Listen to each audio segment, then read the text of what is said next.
சாலமோனின் ஞானம் அதிகாரம் 6 முதல். மன்னர்களே, நான் சொல்வதற்கு செவிசாய்த்து புரிந்து கொள்ளுங்கள். உலகின் கடை எல்லை வரை நீதி வழங்குவோரே கற்றுக்கொள்ளுங்கள். திரளான மக்களை ஆள்வோரே, பல மக்களினங்களை பற்றி பெருமை பாராட்டுவோரே, எனக்கு செவி சாயுங்கள். ஆண்டவரிடமிருந்தே உங்களுக்கு அதிகாரம் வழங்கப்பட்டது. உன்னத இறைவனிடமிருந்தே உங்களுக்கு ஆட்சியுரிமை கிடைத்தது. அவரே உங்கள் செயல்களை சோதித்து அறிபவர். உங்கள் திட்டங்களை ஆய்பவரும் அவரே. அவரது அரசின் பணியாளர்களாய் இருந்தும் நீங்கள் நேர்மையுடன் தீர்ப்பு வழங்கவில்லை. திருச்சட்டத்தை கடைபிடிக்கவில்லை. கடவுளின் திருவுள்ளப்படி நடக்கவில்லை. கொடுமையாகவும் விரைவாகவும் அவர் உங்கள் மேல் வருவார். உயர்நிலையில் உள்ளவர்களுக்கு கடும் தீர்ப்பு வழங்குவார். எளியோருக்கு இரக்கம் காட்டி அவர்களை பொறுத்தருள்வார். வலியோரை வன்மையாக தண்டிப்பார். அனைத்திற்கும் ஆண்டவர், யாரும் அஞ்சி நடுங்க மாட்டார். உயர்ந்தோருக்கென்று தனி மதிப்பு அளிக்க மாட்டார். ஏனெனில் பெரியோரையும் சிறியோரையும் படைத்தவர் அவரே. எல்லோரும் ஒன்றென எண்ணி காப்பவரும் அவரே. அவர் வலியோரிடம் கண்டிப்பான கணக்கு கேட்பார். எனவே மன்னர்களே, நீங்கள் ஞானத்தை கற்றுக்கொள்ளவும் நேரி பிறழாது நடக்கவும் உங்களுக்கு நான் கூறுகிறேன். தூய்மையானவற்றை தூய்மையாய் கடைப்பிடிப்போர் தூயோர் ஆவர். தூய்மையானவற்றை கற்றுக்கொண்டார் தங்கள் செயல்களை முறைப்படுத்தி வழி காண்பர். எனவே என் சொற்கள் மீது நாட்டம் கொள்ளுங்கள், ஏக்கம் கொள்ளுங்கள். நீங்கள் அவற்றால் நற்பயிற்சி பெறுவீர்கள். ஞானம் ஒளி மிக்கது, மங்காதது. அதன்பால் அன்பு கூர்வோர் அதை எளிதில் கண்டு கொள்வர். அதை தேடுவோர் கண்டடைவர். தன்னை நாடுவோருக்கு அது தன்னையே விரைந்து வெளிப்படுத்தும். வைகரையில் அதை தேடுவோர் தளர்ச்சியடைய மாட்டார்கள்.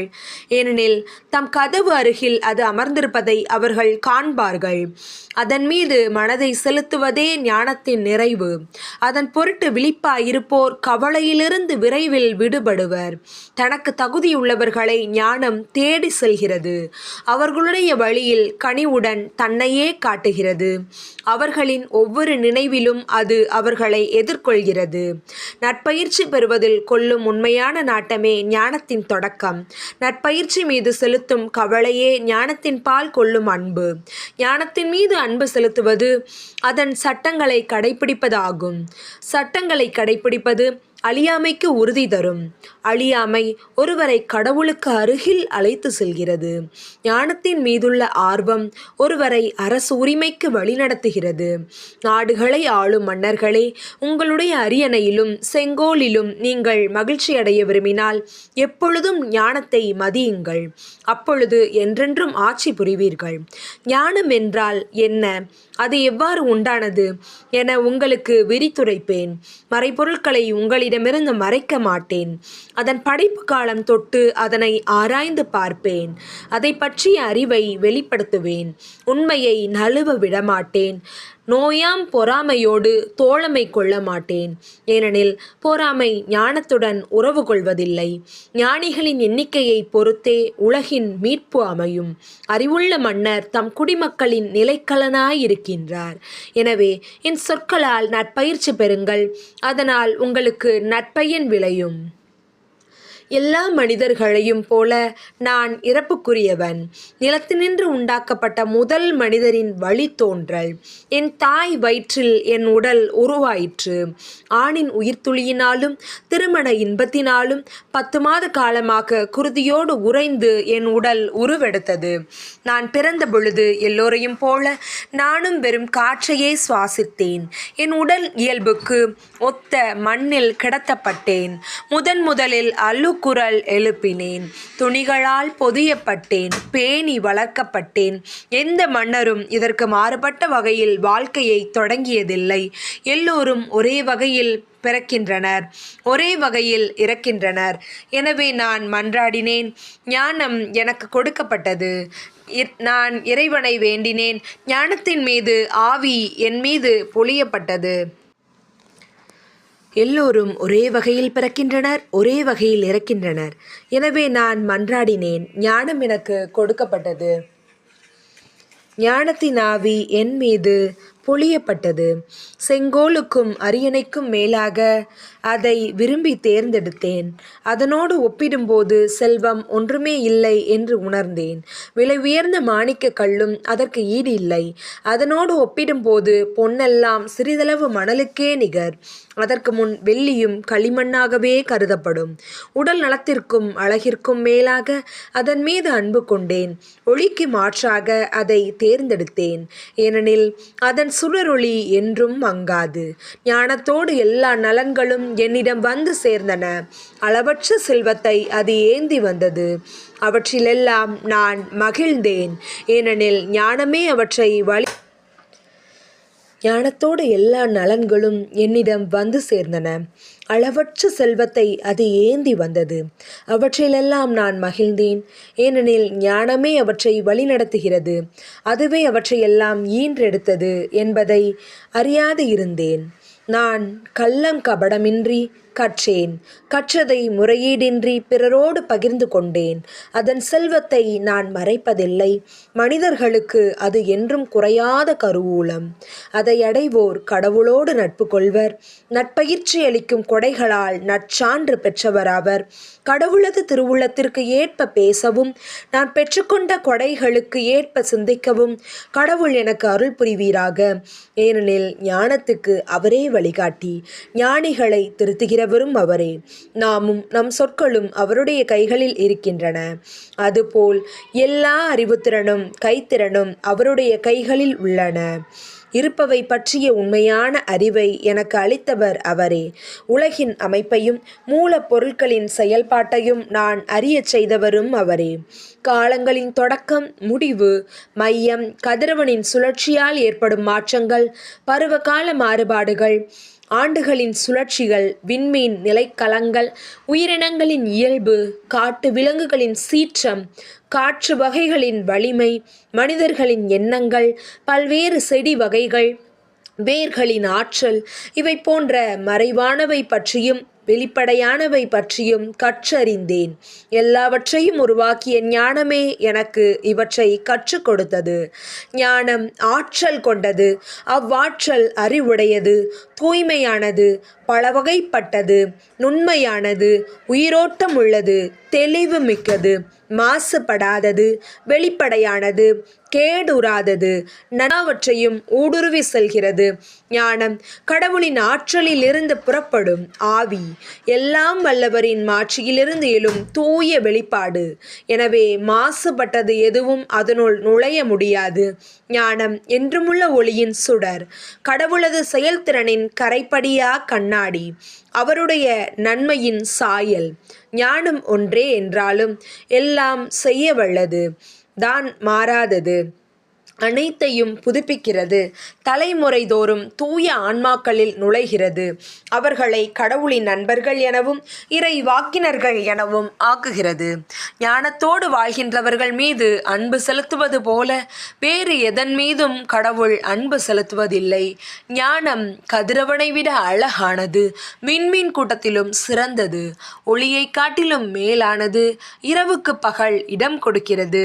ஆனால் ஞானத்தை தீமை மேற்கொள்ளாது. ஞானம் 1 கோடி முதல் மறு கோடி வரை ஆற்றலோடு செல்கிறது.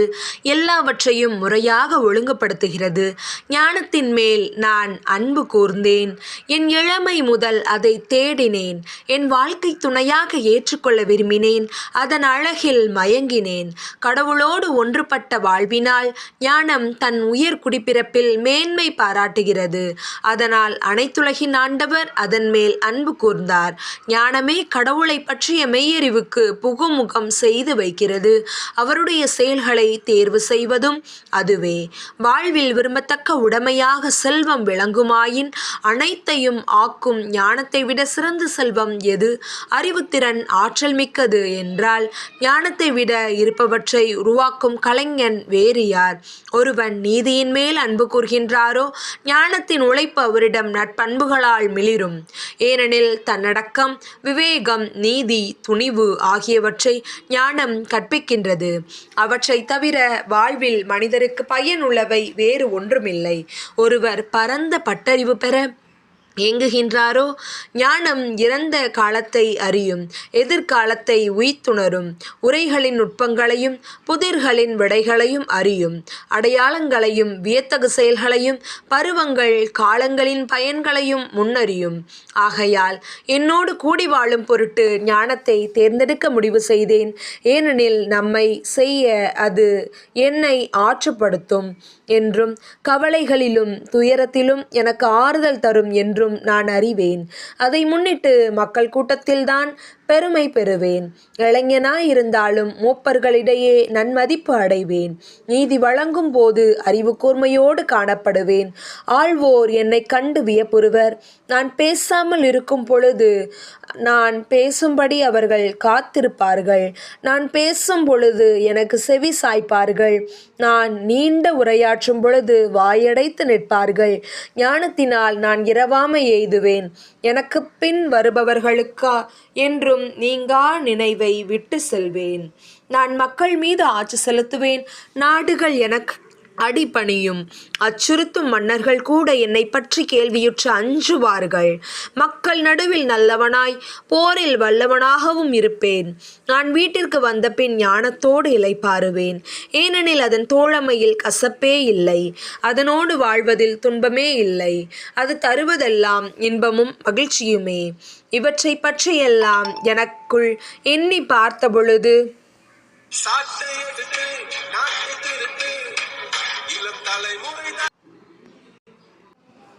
இவற்றை பற்றியெல்லாம் எனக்குள் எண்ணி பார்த்த பொழுது ஞானத்துடன் கொள்ளும் உறவால் இரவாமை கிட்டும். அதனுடைய நட்புறவில் தூய மகிழ்ச்சி பிறக்கும். அதனுடைய உழைப்பால் குறைபடாத செல்வம் கொளிக்கும். அதன் தோழமையில் பயிற்சி பெறுவதால் அறிவுத்திறன் உண்டாகும். அதனோடு கலந்துரையாடுவதால் பெரும் புகழ் கிடைக்கும் என்றெல்லாம் என் உள்ளத்தில் எண்ணி பார்த்த பொழுது அதை எனக்கென அடைவது எப்படி என்று தேடி அலைந்தேன். நான் குழந்தையாய் இருந்த பொழுது நல்லியல்புடன் இருந்தேன். நல்ல உள்ளம் என் பாங்காய் அமைந்தது. நல்லவனாய் இருந்ததால் மாசற்ற உடலினுள் புகழ்ந்தேன். ஆனால் கடவுள் எனக்கு ஞானத்தை ஈந்தாலொழிய அதை அடைய முடியாது என்று நான் உணர்ந்து கொண்டேன். அது யாருடைய கொடை என அறிவது அறிவுத்திறனின் அடையாளம். எனவே நான் ஆண்டவரை வேண்டினேன், கெஞ்சி மன்றாடினேன், என் முழு உள்ளத்தோடு சொன்னேன்.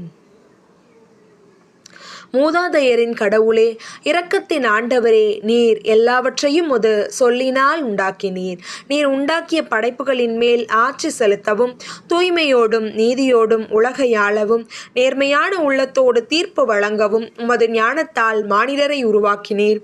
உமது அரியணை அருகில் வீற்றிருக்கும் ஞானத்தை எனக்கு அருளும். உம் பிள்ளைகளிடமிருந்து என்னை தள்ளிவிடாதீர். நான் உமது அடியான், உம்முடைய அடியவளின் மகன், வலுவற்ற மனிதன், குறுகிய வாழ்வினன், நீதி தீர்ப்பும் திருச்சட்டமும் பற்றி சிற்றறிவு படைத்தவன். மண்பதையில் ஒருவர் எத்துணை நிறைவு உள்ளவராயிருந்தாலும் உம்மிடமிருந்து வரும் ஞானம் அவருக்கு இல்லையேல் அவர் ஒன்றும் இல்லாதவராய் கருதப்படுவார். உம் மக்களுக்கு மன்னராகவும் உம் புதல்வர் புதல்வியருக்கு நடுவராகவும் இருக்க நீர் என்னை தெரிந்தெடுத்தீர். தொடக்கத்திலிருந்தே நீர் ஏற்பாடு செய்திருந்த தூய கூடாரத்தை மாதிரியாக கொண்டு உம் தூய மலை மேல் கோயில் கட்டவும் உமது உறைவிடமான நகரில் பலிபீடம் எழுப்பவும் நீர் எனக்கு ஆணையிட்டீர். ஞானம் உம்மோடு இருக்கின்றது, உம் செயல்களை அது அறியும். நீர் உலகத்தை உண்டாக்கிய போது அது உடனிருந்தது. உம் பார்வைக்கு உகந்ததை அது அறியும்.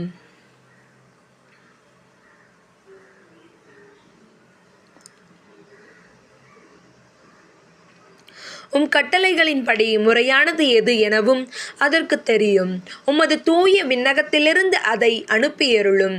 உமது மாட்சிமிக்க அரியணையிலிருந்து அதை வழங்கியருளும்.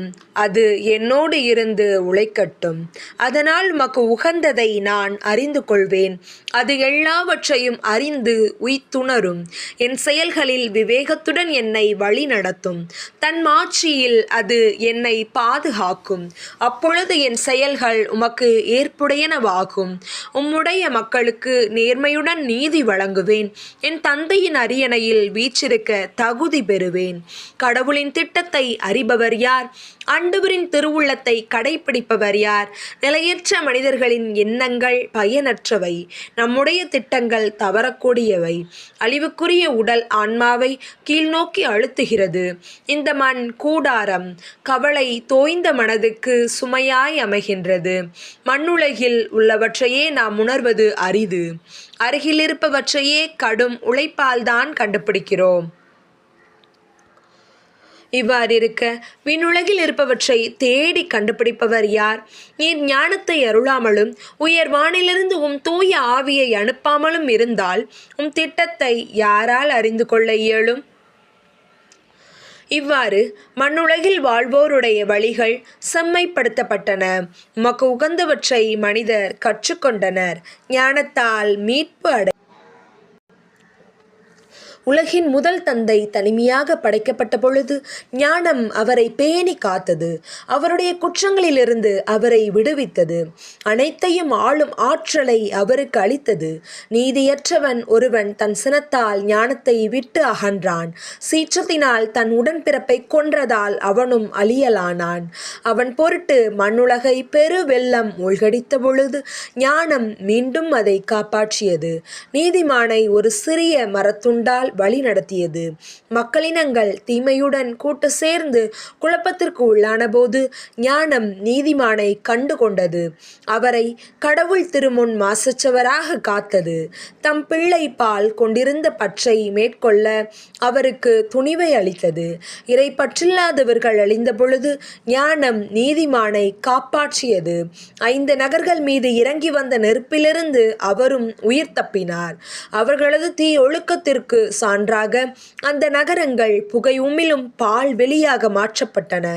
அங்கு செடிகள் என்றுமே கனியாத காய்களை கொடுக்கின்றன. பற்றொருது இல்லாத ஆன்மாவின் நினைவு சின்னமான உப்புத்தூணும் அங்கேதான் நின்று கொண்டிருக்கின்றது. அவர்கள் ஞானத்தை ஒரு பொருட்டாக கருதாததால் நன்மையை கண்டுணர இயலாமற் போனார்கள். மேலும் தங்கள் அறிவின்மையின் அடையாளத்தை மனித இனத்திற்கு விட்டு சென்றார்கள். அதனால் அவர்கள் செய்த தவறுகள் புலப்படாமற் போகா. ஆனால் தனக்கு பணிபுரிந்தவர்களை ஞானம் துன்ப துயரங்களிலிருந்து விடுவித்தது. தம் சகோதரனின் சினத்துக்கு தப்பியோடிய நீதிமான் ஒருவரை ஞானம் நேர்மையான வழியில் நடத்தி சென்றது. இறையரசை அவருக்கு காட்டியது. வானதூதர் பற்றிய அறிவை அவருக்கு கொடுத்தது. உழைப்பில் அவர் வழமையுற செய்தது. அவரது உழைப்பின் பயனை பெருக்கியது. அவரை ஒடுக்கியோர் பேரவா கொண்டபோது அது அவருக்கு துணை நின்று அவரை செல்வராக்கியது. பகைவரிடமிருந்து அது அவரை பாதுகாத்தது.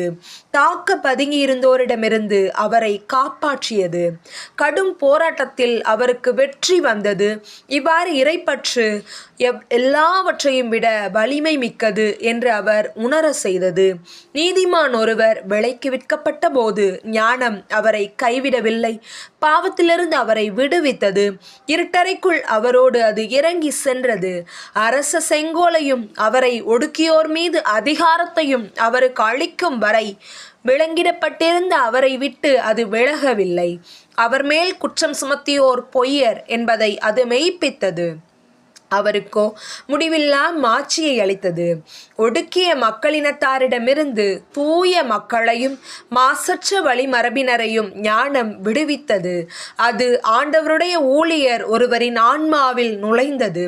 கொடிய மன்னர்களை வியத்தகு செயல்களாலும் அடையாளங்களாலும் எதிர்த்து நின்றது. தூயவர்களின் உழைப்புக்கு அது கைமாறு கொடுத்தது. வியப்புக்குரிய வழியில் அவர்களை நடத்தி சென்றது.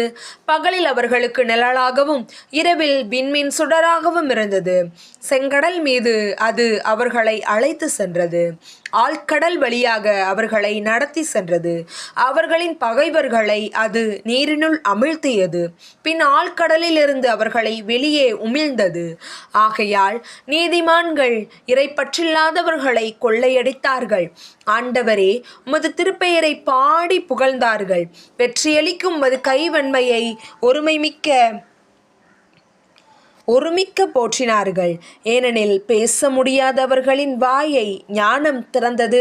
குழந்தைகளின் நாவுக்கு தெளிவான பேச்சை தந்தது. ஆமென்.